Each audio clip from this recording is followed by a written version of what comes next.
స్నేహితులారా, ఈ సమయాన్ని బట్టి దేవునికి వందనాలు తెలియజేస్తూ ఉన్నాను.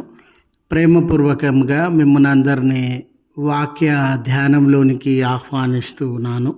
నీ నోటిని కాచుకొమ్ము అనే ఆలోచనను మీతో కూడా పంచుకోవడానికి ఇష్టపడుతూ ఉన్నాను గనుక దేవుని యొక్క వాక్యమును మీరు ముగింపు వరకు ఆలకించాలని మీ కుటుంబ సభ్యులతోనూ తోటి విశ్వాసులతోనూ ఈ వీడియో షేర్ చేసుకునండి.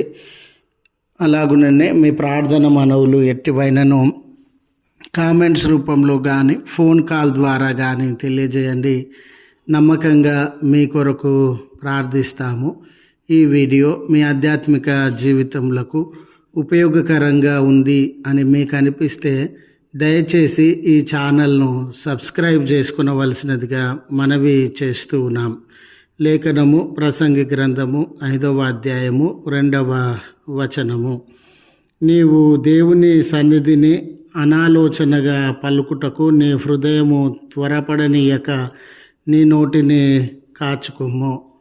స్నేహితులారా, ప్రసంగి జీవితంలో మానవ ప్రయత్నములు, ఆలోచనలు, మానవ తలంపులు చాలా వరకు అవి వ్యర్థమైనటువంటివిగా, పనికిరానటువంటివిగా తెలియజేస్తూ ఉన్నటువంటి సందర్భం.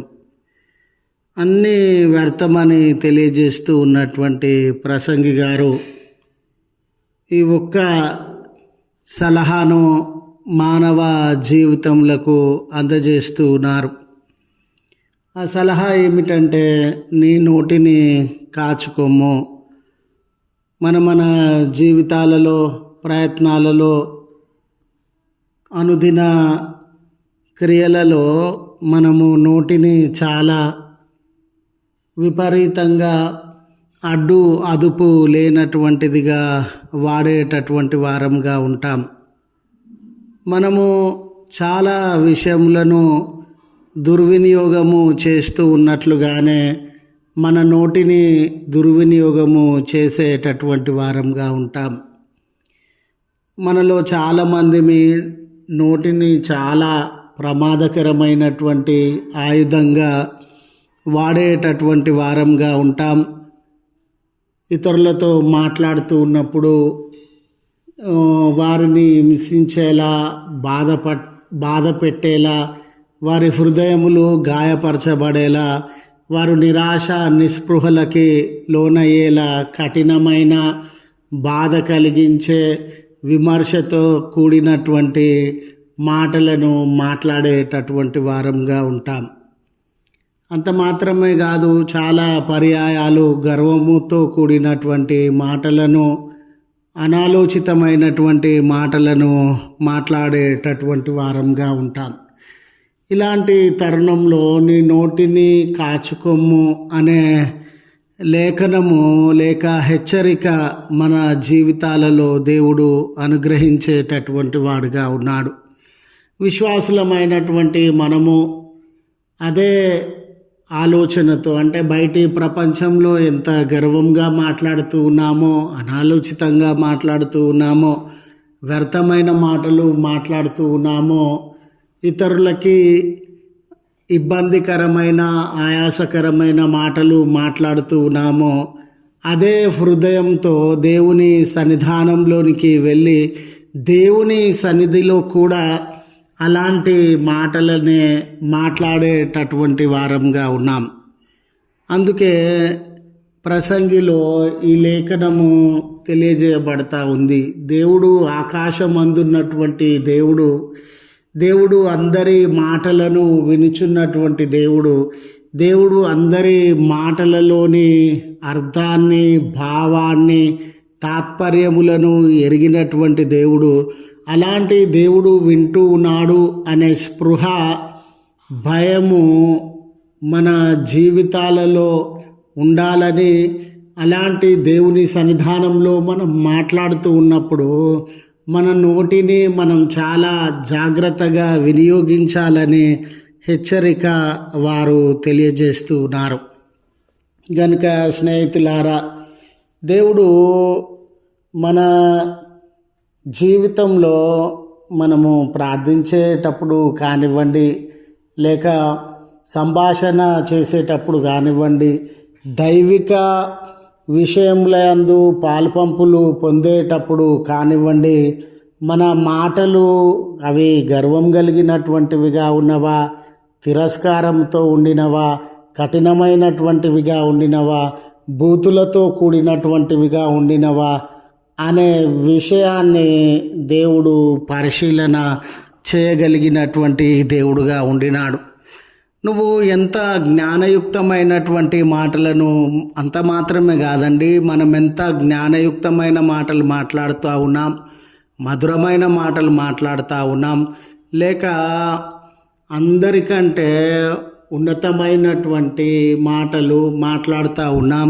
ఇవి దేవుడుకి అవసరమైనటువంటిది కాదు, కానీ ఎంత విధేయతతో కూడినటువంటి మాటలు మాట్లాడుతూ ఉన్నాం, మన మాటలలో ఎంత వాస్తవికత ఉండింది, ఎంత మంచితనము ఉండింది అనే విషయముల మీద ఆయన దృష్టి నిలపగలిగినటువంటి దేవుడు.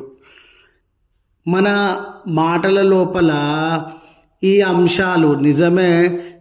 దేవుని ఆకాశం అందున్నటువంటి దేవుడు, ఆయన మహిమ, తేజస్సు, శక్తి, సామర్థ్యములు కలిగినటువంటి దేవుడు.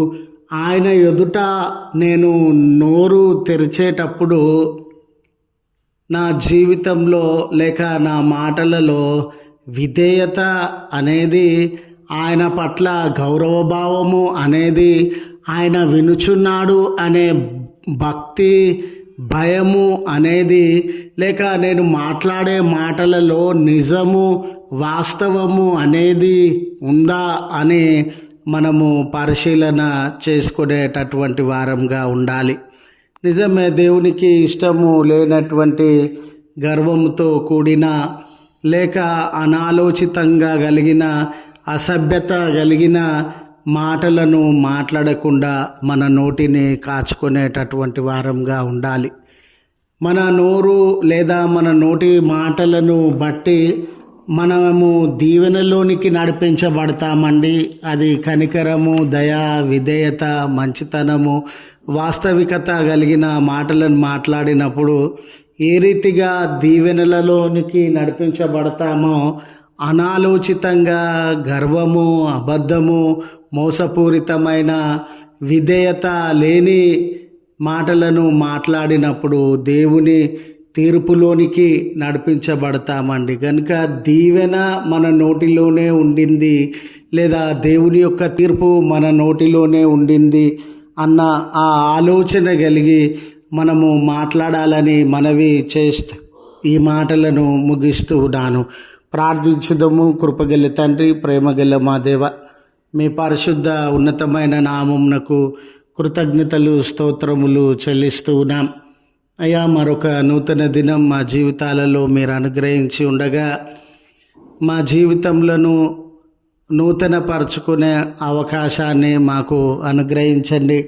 ఎక్కడెక్కడ మేము మా జీవితంలో నూతన పరుచుకునవలెనో, ఏ ఏ అంశంలలో మా జీవితంలో నూతన పరుచుకునవలెనో దయచేసి మాకు నేర్పవలసినదిగా మనవి చేయుచున్నాం.